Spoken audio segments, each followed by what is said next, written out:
साल 1764 भारत की जमीन पर एक ऐसा युद्ध हुआ जिसने इतिहास की दिशा ही बदल दी। बक्सर का युद्ध। इस युद्ध में ईस्ट इंडिया कंपनी ने मुगल बादशाह, नवाबों और स्थानीय ताकतों को हराकर अपनी पकड़ मजबूत कर ली। अब कंपनी सिर्फ व्यापारी नहीं रही, वो शासक बनने की ओर बढ़ चुकी थी। 1765 में मुगल सम्राट शाह आलम द्वितीय ने कंपनी को बंगाल, बिहार और उड़ीसा की दीवानी अधिकार दे दिए। दीवानी का मतलब था राजस्व, यानी टैक्स वसूलने का अधिकार। अब अंग्रेजों के पास पैसा आ गया, लेकिन उन्होंने एक चाल चली। अंग्रेजों ने सीधे शासन करने के बजाय एक नई व्यवस्था बनाई, वैध शासन। इसमें सत्ता दो हिस्सों में बटी थी। दीवानी यानी राजस्व अंग्रेजों के पास, निजामत यानी कानून व्यवस्था नवाब के पास। कागजों में ऐसा लगता था कि नवाब ही शासक है, लेकिन असलियत कुछ और थी। बंगाल के नवाब जैसे मीर जाफर और बाद में मीर कासिम सिर्फ नाम के शासक रह गए थे। अंग्रेज पर्दे के पीछे से टैक्स वसूल रहे थे, फैसले ले रहे थे, व्यापार पर कब्जा कर रहे थे, और सबसे बड़ी बात, उनके पास शक्ति थी लेकिन जिम्मेदारी नहीं।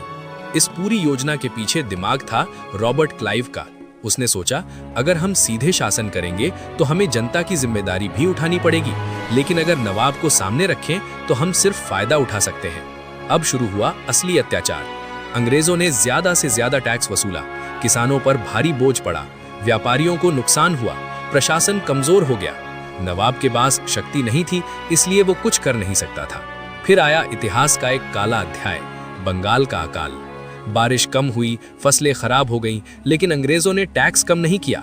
लोग भूख से मरने लगे, गांव के गांव खाली हो गए, लाखों लोगों की मौत हो गई।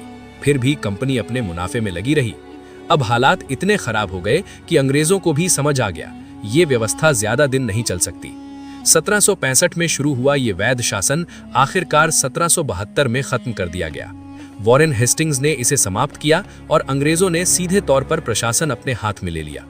बंगाल का वैध शासन 1765 से 1772 तक चला। ये एक ऐसी व्यवस्था थी जिसमें अंग्रेजों ने सत्ता तो हासिल कर ली, लेकिन जिम्मेदारी से बचते रहे। इसका परिणाम हुआ गरीबी, शोषण और भयानक अकाल।